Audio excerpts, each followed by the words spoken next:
Okay guys, I want to show you a quick tutorial on how I edited this photo. I opened it in Camera Raw and made a few quick adjustments. I don't like the blacks being too high, so I adjust that and the contrast, and I'll also add a little bit of vibrance. I've already kind of preset this before I opened the image, but I fixed the sharpening and wanted to make sure there wasn't a lot of color distortion. So now I'm opening the file and I'm going to adjust the crop. And then I'm going to clone the background just to make the image a little bit wider for different landscapes and things like that, different websites and whatnot. So I'm going to go in really quick and just copy this, and then I'm going to stretch it. So I'm going to adjust that a little bit. Looks good. And now I'm just going to erase some of it.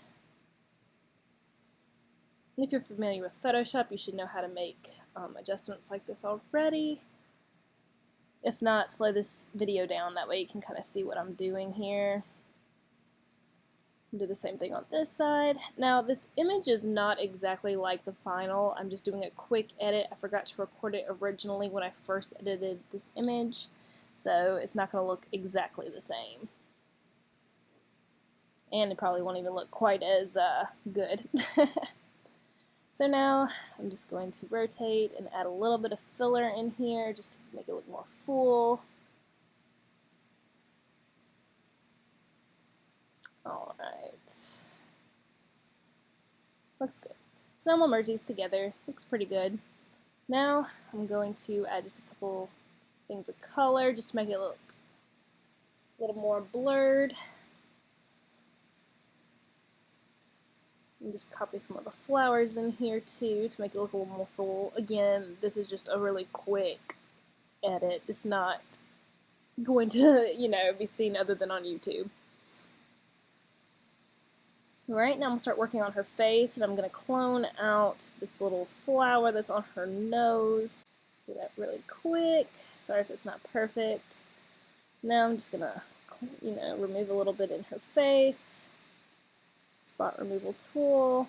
I'm not going to be super precise. Now I'm going to use the color selector tool, and I'm just going to kind of blend in the uneven tones in her face. I personally love retouching my skin with this method.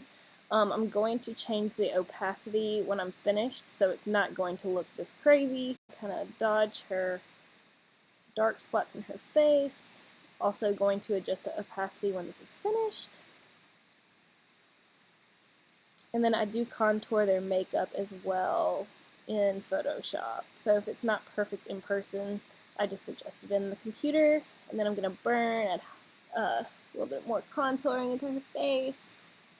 And now I'm going to fix her eyes. I like to make them pop and look very sharp, and this is exactly how I do this. I need to clone out the hair in her eye as well. I'll get back to that. But just dodging and burning her eyes. It's looking relatively decent so far.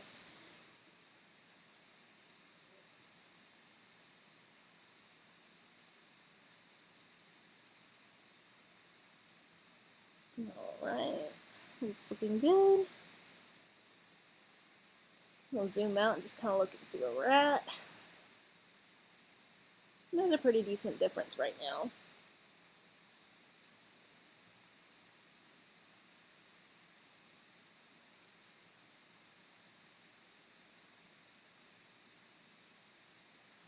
I'm going to merge these together.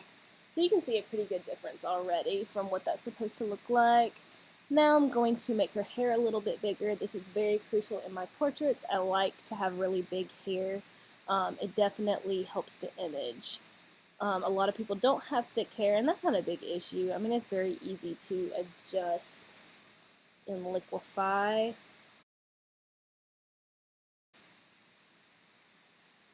And now we're also going to adjust her hair too. She has this little spot on the side that's kind of curling, so I'm going to flip, rotate, and I'm just going to clone this in really quick. Again, I apologize, it's not that great, but I'm just doing this for you guys to see exactly what I do. And I'm kind of doing this under like 10 minutes, so again, I usually take about an hour with my images. I really take my time when I'm doing this. So I'm going to adjust the opacity as well, just so it doesn't look so cloned. Just remove this. There we go. Okay.